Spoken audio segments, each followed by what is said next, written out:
Sold to strangers, the last Apache woman found freedom thanks to a silent rancher. The dust clouds rose high above We the have Arizona to desert leave as the now. last But what Apache about the band was others? forced from their I'll ancestral protect you. lands in 1886. Among them walked a young woman named Ayana, whose name meant eternal blossom in her native tongue. She carried nothing but the clothes on her back and the weight of watching her world disappear forever. Ayana had grown up free in the Chiricahua Mountains, learning the old ways from her grandmother. She could track deer through rocky terrain, find water where others saw only dry earth, and read the weather in the flight patterns of birds. The people had lived on this land for countless generations, moving with the seasons and taking only what they needed from the generous earth. But the white settlers wanted the land for themselves. They brought soldiers with guns and promises that meant nothing. They spoke of reservations as gifts, but Ayana knew they were prisons with invisible walls. Her father, a respected war chief, had fought bravely to protect their homeland. Now he walked with his head down, defeated by an enemy that seemed to multiply like grasshoppers after rain. The journey to the reservation took many days. Children cried from hunger and thirst. Old people stumbled and fell, some never to rise again. Ayana helped where she could, sharing her small portions of food and carrying water to those too weak to walk to the streams. She watched the soldiers with their blue uniforms and hard faces, wondering how people could be so cruel to others who had done them no wrong. When they finally reached the reservation, Ayana's heart broke completely. The land was nothing like their mountain home. It was flat and dusty, with little game and poor soil. The government officials handed out blankets and promised food that rarely came. They'd built a school and demanded that Apache children attend, forbidding them to speak their own language or practice their customs. Ayana was 18 years old, considered an adult by her people's standards. She tried to adapt to reservation life, but everything felt wrong. The officials wanted the Apache to become farmers, but they knew nothing about farming this harsh land. They gave them tools, but no proper instruction. Many crops failed, leaving families hungry through the long winters. The white officials who ran the reservation treated the Apache people like children who couldn't think for themselves. They made rules about everything: when to wake up, what to eat, how to dress, even how to worship. Ayana watched her people lose their spirit day by day. The proud warriors sat idle with nothing to hunt and no battles to fight. The women tried to keep traditions alive in secret, teaching children Apache songs in whispers. After 3 years on the reservation, a terrible thing happened that would change Ayana's life forever. Government officials decided that Apache children should be sent far away to boarding schools to civilize them. They also declared that some of the Apache adults were too dangerous to remain together and should be separated. Ayana was among those selected for what they called relocation. She was told she would be sent to live with a white family who needed household help. The officials made it sound like an opportunity, but Ayana understood the truth. She was being sold like cattle to strangers who would own her labor. Her family wept as she was loaded onto a wagon with 5 other Apache women. They traveled for days across unfamiliar territory, moving further and further from everything she had ever known. The family that bought Ayana's services lived on a large ranch outside a town called Cedar Creek. The man, Samuel Morrison, was a wealthy cattle rancher who owned thousands of acres. His wife, Martha, was a stern woman who wore fancy dresses and looked at Ayana with obvious disgust. They had 2 spoiled children who treated Ayana like she was invisible except when they wanted something. From dawn until late at night, Ayana worked in the Morrison house. She cooked meals, cleaned rooms, washed clothes, and tended the garden. Martha Morrison criticized everything she did, complaining that the Apache woman was lazy and stupid. She forbade Ayana from speaking Apache even to herself, and threatened to report her to the authorities if she caused any trouble. The work itself didn't bother Ayana. Apache women had always worked hard. What crushed her spirit was the constant humiliation and loneliness. She slept in a tiny room behind the kitchen, smaller than the storage spaces her people had used for corn. She ate leftover scraps and wore the same worn dress every day. When she looked in the mirror, she hardly recognized herself. Samuel Morrison barely spoke to her except to give orders. Martha treated her like a dangerous animal that might attack at any moment. The children threw things at her and called her savage names they had learned from their parents. Ayana endured it all in silence, knowing that any complaint would only make things worse. Months passed like a slow nightmare. Ayana began to forget what it felt like to laugh or smile. She forgot the Apache songs her grandmother had taught her and the stories of her ancestors' great deeds. She felt like her spirit was dying piece by piece, leaving behind only an empty shell that performed tasks for people who hated her. The only time Ayana felt any peace was when she could slip outside early in the morning before the family woke up. She would stand in the garden and watch the sunrise, remembering how her grandmother had taught her to greet each new day with gratitude. Even in this strange place, the sun was the same sun that had warmed her people for countless generations. One morning, as she stood watching the sunrise, Ayana noticed a man sitting on the fence that bordered the Morrison property. He was tall and weathered, wearing simple rancher's clothes and a wide-brimmed hat. What struck her most was how quietly he sat, like her grandfather used to sit when he was thinking deeply about important matters. The man noticed her watching and touched the brim of his hat in greeting. He didn't say anything, but his eyes were kind, the first kindness she had seen in months. Ayana quickly looked away and hurried back inside before Martha Morrison could catch her outside without permission. But something about that silent moment stayed with her throughout the day. For the first time in months, she felt like someone had seen her as a person rather than just a servant. She found herself hoping she might see the quiet rancher again, though she dared not expect such fortune in her current life of endless work and sorrow. The quiet rancher appeared at the fence again the next morning, and then the morning after that. Ayana learned to time her brief moments outside to catch glimpses of him sitting there in the early light. He never spoke or waved, but there was something comforting about his presence. In a world where everyone seemed to want something from her, here was someone who simply existed peacefully nearby. After a week of these silent encounters, Ayana discovered who the mysterious man was. She overheard Samuel Morrison complaining to his wife about their neighbor, a man named Thomas Hayes who owned the adjoining ranch. Morrison called Hayes a peculiar fellow who kept to himself and never socialized with the other ranchers in the area. Thomas Hayes had moved to Cedar Creek 5 years earlier and bought a modest ranch that had been failing under its previous owner. Unlike Morrison's grand house and flashy lifestyle, Hayes lived simply in a small cabin and worked his land with just a few hired hands. The other ranchers considered him antisocial because he rarely spoke and never joined their poker games or social gatherings. What Morrison didn't know was that Thomas Hayes had his own painful history that made him understand suffering. He had fought in the Civil War as a young man and seen terrible things that haunted his dreams. After the war, he had tried to fit back into normal society, but the noise and bustle of town life made him feel trapped and anxious. He found peace only in the quiet spaces of the frontier, where he could work with his hands and live without pretense. Hayes had noticed the Apache woman working in the Morrison garden weeks before their first eye contact. He saw how she moved with grace despite her obvious exhaustion, and how she paused each morning to watch the sunrise with an expression of deep longing. Something in her bearing reminded him of a caged hawk he had once seen, still proud despite captivity, still wild at heart. One morning, instead of sitting on the fence, Thomas Hayes walked closer to where Ayana was tending the vegetables. He stopped at a respectful distance and spoke quietly in her direction. "Morning's the best time of day," he said simply. "Everything feels possible when the sun comes up new." Ayana looked up, startled to hear him speak. She glanced nervously toward the house, afraid Martha Morrison might see them talking. Hayes noticed her fear and stepped back. "Don't mean to cause you trouble," he said.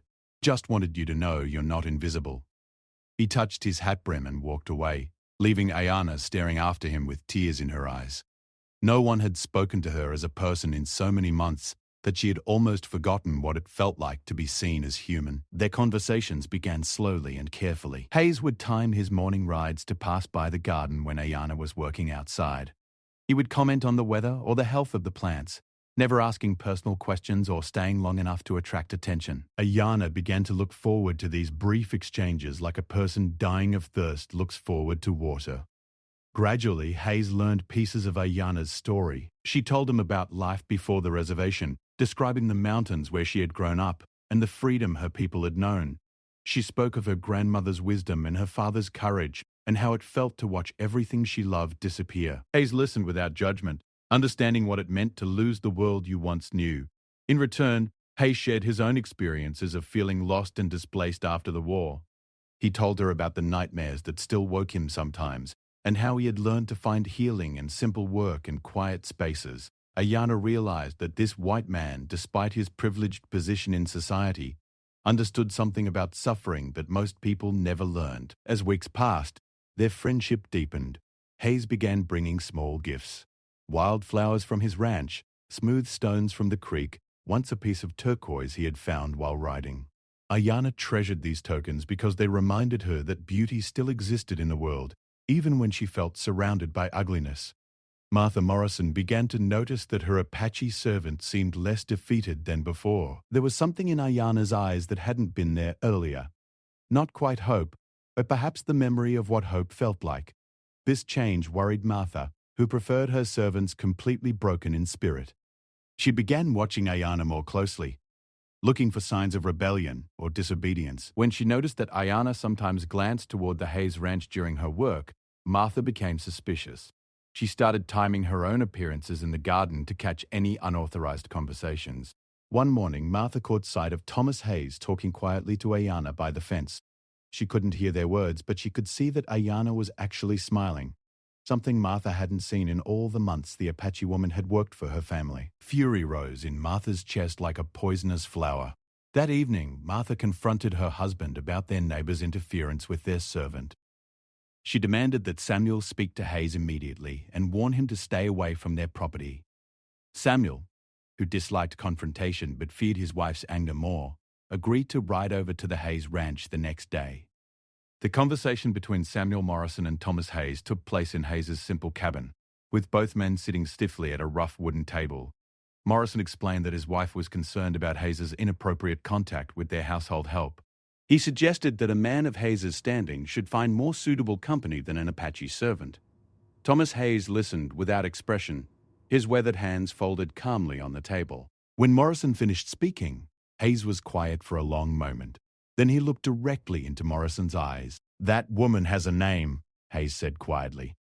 "Her name is Ayana, and she's a human being with thoughts and feelings just like your wife and children. I don't see anything inappropriate about treating her with basic respect." Morrison's face reddened at the gentle rebuke.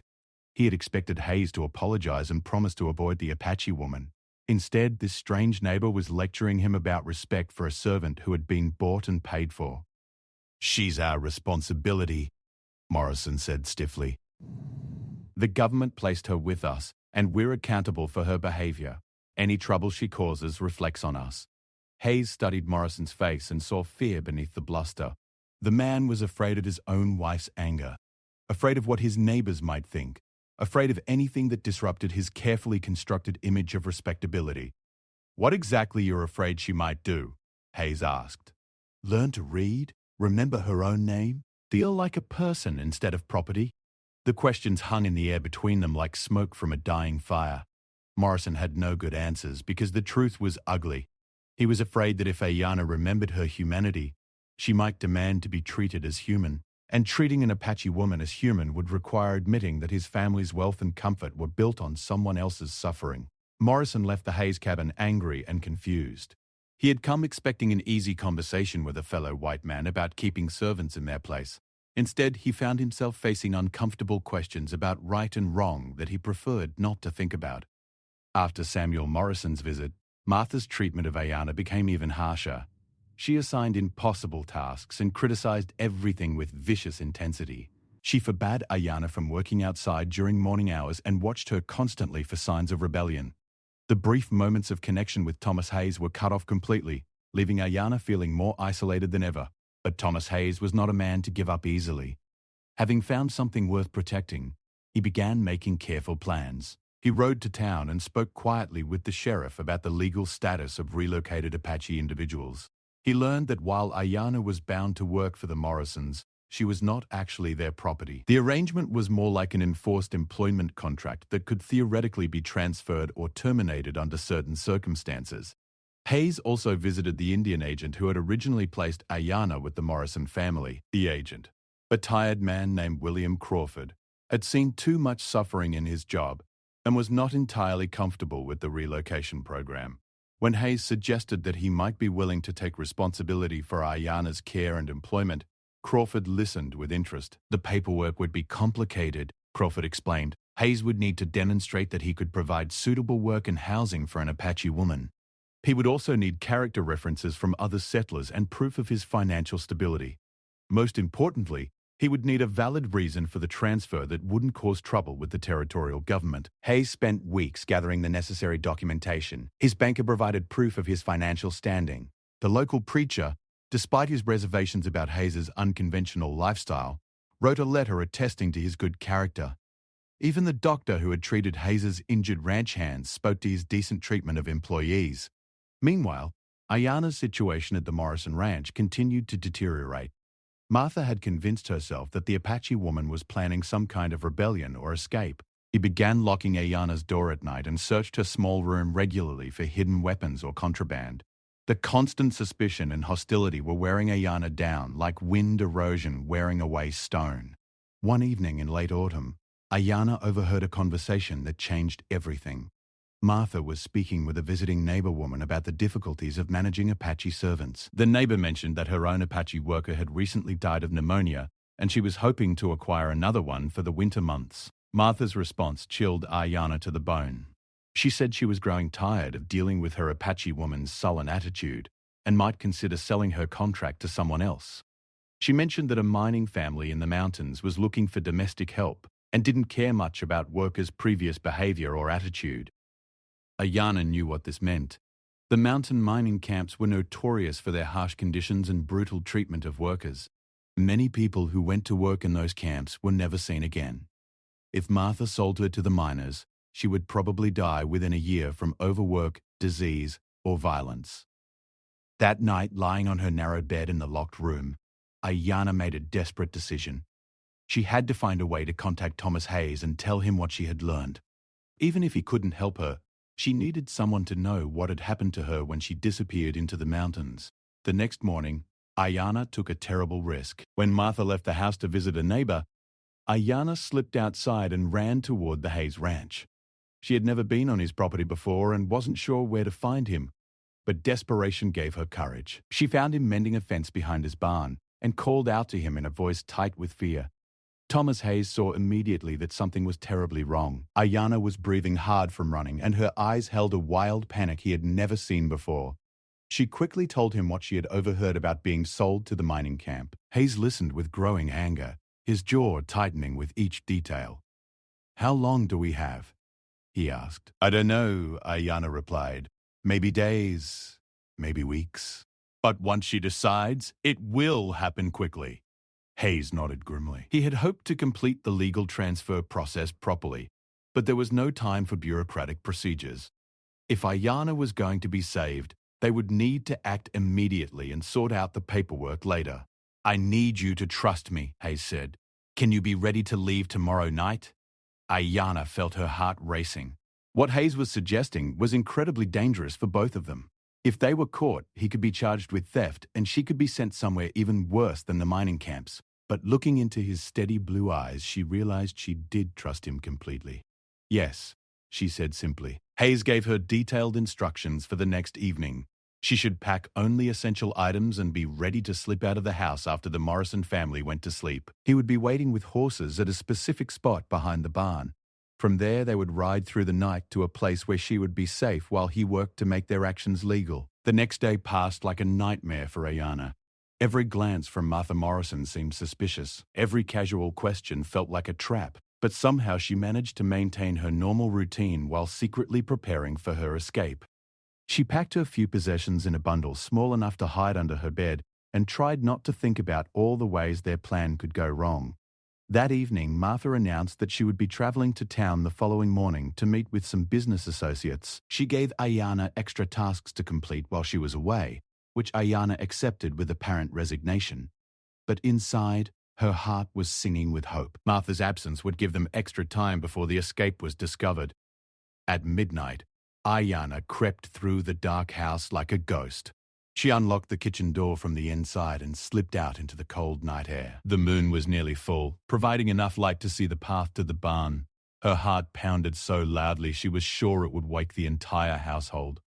Thomas Hayes was waiting exactly where he had promised, holding the reins of 2 horses.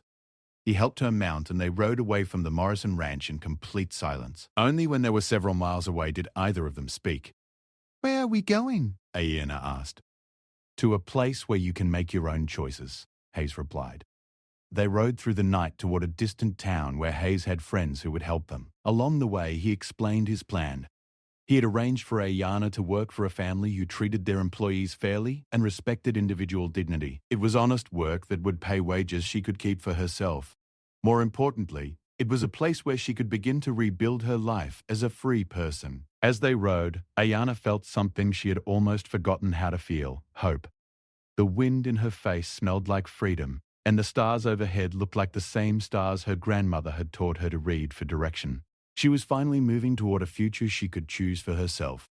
The legal battles that followed were long and complicated, but Hayes had anticipated most of the problems. His careful documentation and the testimony of character witnesses eventually convinced the territorial authorities that Ayana's transfer to new employment was legitimate. The Morrison family was compensated for their loss, and no criminal charges were filed. Ayana worked for the family Hayes had found for 2 years, learning to read and write English while never forgetting her Apache heritage. Eventually, she saved enough money to travel west, where she found other Apache people who had escaped the reservation system and built new lives for themselves. Thomas Hayes continued ranching in Cedar Creek, visiting Ayana whenever his travels took him near her new home. They remained lifelong friends, bound together by the night when one quiet man's courage had given one brave woman back her freedom. In her letters to him, Ayana always signed her Apache name with pride, Eternal Blossom, in a language that would never die as long as she remembered to speak it.